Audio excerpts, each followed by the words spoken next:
Вы знаете, многие из музыкантов, певцов постоянно твердят о том, что песня на английском языке это исключительно такая прерогатива англоязычных товарищей. Я с этим абсолютно не согласен.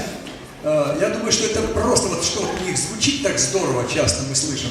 Это просто трудолюбие огромное. Они работают над каждым произведением, над каждой фразой, над каждым предложением.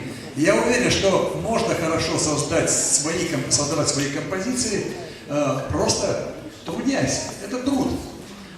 Позапрошлом году, в конце лета, у нас было собрание по поводу того, что вот всем дали задание написать какие-нибудь композиции, все отделения должны написать какие-то композиции на чувашские мелодии. Вот такую книжку мне дали, вот так я полистал, что-то ничего не нашел интересного для себя, но мои друзья мне предложили очень приятную, мне очень понравилась чувашская народная мелодия.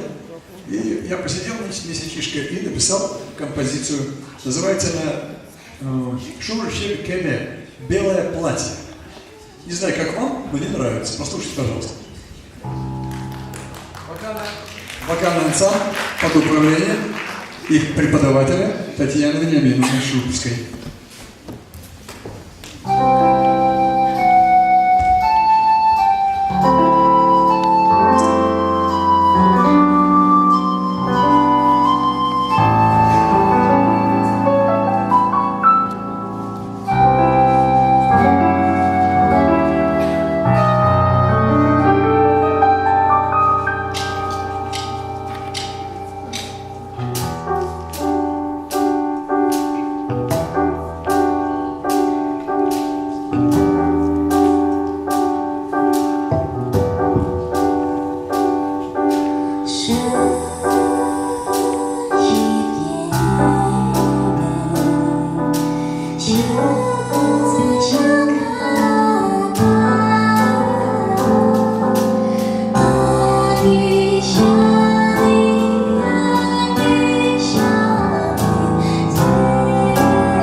кого-то там микрофон, возьмите петлю, сделайте, по-моему, зеленый.